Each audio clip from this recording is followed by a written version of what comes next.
Well, hello there, and welcome to Deep Talk, the show where you know, live, talk. I don't know. I do something here, that's for sure. But today's topic is grief. Now, grief is a challenge to overcome, and getting over it is a challenge in itself. Did I just say that? Yeah, whatever. I'm not good at wording things. That's not the point. But after you've lost someone, it takes a lot of time to really get back into the groove of things. And grief can happen over family, friends, even pets.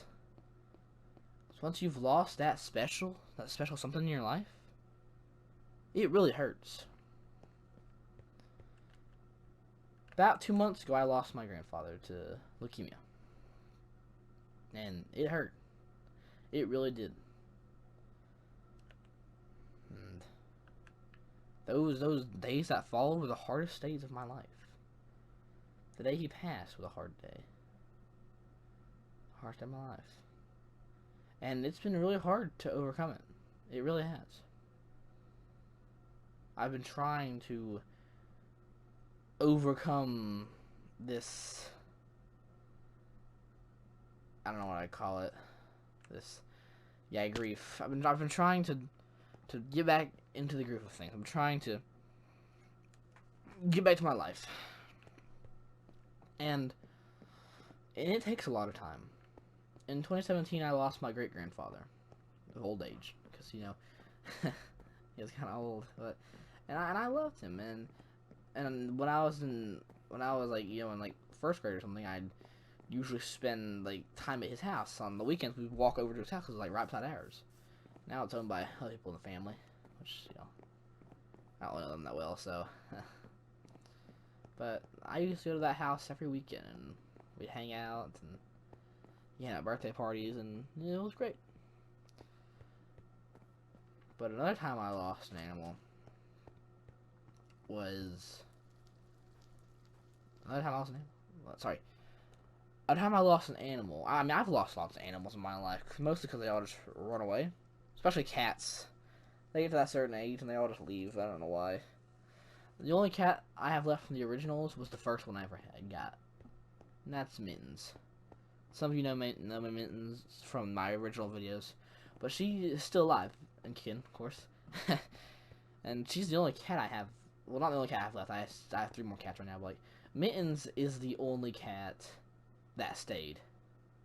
She's never left, and I don't think she ever will until her time comes. But when that happens, I guess we'll cross that bridge when we get there. So I don't really want to think about that right now. But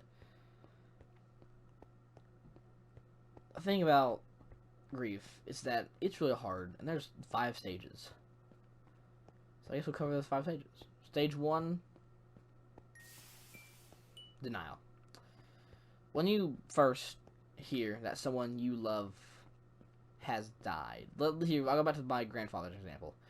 That night, I was like playing Minecraft with my friends, and I went to the kitchen, just to grab a drink. And I was I remember I asked my father, "Do you think he'll make it through tonight?" And then he looked at me and he said, "He's gone." At that moment, my heart dropped, and the only thing I could think to do was deny it. I was thinking, "There's no way. This is not real." And so we drove up there, and when we got there, there he was, finally at peace. But it really hurt, and I denied it when I first heard. Stage 2, pretty sure it's like a sadness, right? Isn't sadness stage 2? God, I haven't done this in a while. Stage 2 is sadness. Sadness is probably the main stage. Is depression? Wait, do I have this right? 1 second. I think I know the 5 stages of grief, but just to double check I'm not wrong. The 5 stages of grief. Yeah, I'm pretty sure I know them. Yeah, there we go. Sorry. So after denial, there's anger. Anger is the next one. I didn't experience anger. I don't think I've ever experienced anger in grief as a second stage. I don't recall. I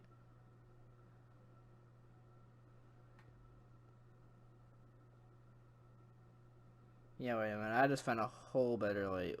7 stages of grief. Sorry, I'm getting caught up in this. Okay. Anger. I have never experienced anger when grief happened. I guess whenever my cats ran away. So whenever my cats ran away, I felt angry because I felt like I didn't take care of them enough. I felt like it was my fault they had left.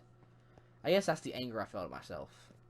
But when it comes to humans, I've never felt anger when I've lost my grandfather or great-grandfather. What's another? This is the third stage. Bargaining. Now, bargaining, I don't know that one at all. I know it's like a cope. I don't know. I think for some people, unhealthy things is a coping mechanism. I don't know. I don't know how that works exactly. All I know is that yeah, bargaining is a grief. Is a part of grief. I don't know where it comes in. It's like I'm like a child, but like I mean I'm not like a child who's small and can't read. But like that was dumb. Why did I say that? God, I can't do anything right. Okay, start making scripts for these episodes. But I guess I checked so easily. Bargaining. I don't know. I personally don't know a lot about it. I don't exactly know what you bargain. My gamble, maybe? I don't know. Anyways, moving on to stage 4, depression. Now, ever since my grandfather died, I felt empty inside. Not like I'm like depressed or whatever, but like I don't know. It just feels bland, you know.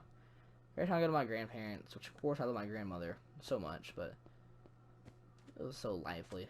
He was there. My grandmother is so stressed, and I feel so bad for her. I mean, I'm sure losing someone that you know, like your husband, can really hurt. Which honestly, I feel worse for her than I do myself, which is reasonable. I feel worse for like my mother, honestly. But the thing is, why can't I sit on this bench? There we go. Thing is, depression. I wouldn't say I was depressed when my grandfather died. I say I was just really sad. Same with my great grandfather dying. You know, my cats ran away. I was just really sad and felt so empty for weeks on end. I just felt like I could not get into that swing again. For like a solid month, no, for not even a month, like 2 weeks, that's all I could think about, and the worst part is that my final exams were coming up when this happened, so I had to take the test and try not to freaking lose it, but it really hurt. And the worst part about this, the day he died was 14 days before Christmas. So I spent my first Christmas without him the same month he died. And it really hurt. And Christmas came around eventually, but I couldn't get into the swing of it. I know all he wants is for me to have, he would want me to have a good Christmas, but it's really hard to without him, because he's just so lively and funny, and yeah. But that's stage 4. And finally, we move on to the final stage, and that is stage 5. The stage that I feel like I've come to, and that is acceptance. At some point after you lose someone and going through all those stages, you reach a point to where you finally think, this is it, you know. And you finally get back into that mental state. You finally get back into that groove that you do every day. That day you live every single day. If you're a kid, when after I went back to school, I eventually got back to everything I needed to. I got my mental state back to where it needed to be. I got everything back together. And I spoke to the counselor time to time. I was feeling really crappy about it, and it still hurts. I still feel the pain of missing him. I miss him so much. I do anything I would hate to bring him back. I do anything to see him again, because the day before he went down to the hospital, I went to see him. But what I didn't realize was that'd be one of the last times I saw him. And it hurts. But about 2 months have passed as of recording this. I'm pretty sure by the time this comes out, about 3 months. But I've come to the point to where I'm like, you know, this is it. There's nothing I can do, and I think He don't really happy, so I continue with life. And you know that's the fun. That's not fun. That's the beautiful thing about life. Life goes on. After you experience loss or grief or trauma or any of these things, life goes on. No matter what you do, life goes on. Whether you like it or not, but you have to follow. You have to continue with life. You can't just give up. So life goes on. And miracles happen. There is an up and down to everything. My grandfather died. Downs, I'd never see him again. Pros, he wasn't in pain anymore. He was at peace. He wouldn't have to experience pain any longer. He was free. And that makes me happy. And I think about him every single day, because I have a picture of him. This is behind my mic right now. My desk's really unorganized, but I have a picture of him and I. And it's when I was really young. And it's a really sweet picture. And I miss him. But at some point, you just have to say, life goes on. And that's a beautiful aspect of life. Something amazing to look forward to right there. Is that no matter what terrible things happen, there's always a good side. There's always an up. Am I saying always be positive? No, heck no. Positivity sometimes is just the worst thing you can do. I myself am an honest man. But I do believe there's positivity in everything. I don't always look at it. I don't always look at the positivity straight ahead. But, you know, it's there. And honestly, I had planned to record a video called Grief long before my grandfather passed. But now that he has, I feel like I'm a bit more recent to this, so I can kind of tell it better. So I can't recall my great-grandfather's funeral that well. It's kind of just suppressed itself, I think. I can slightly remember it, but not a lot. My grandfather's funeral was recent. And that's that. That was Deep Talk. And yeah, it's a depressing episode, but you know what? These episodes aren't for fun. They're for real life, you know? These are real life things.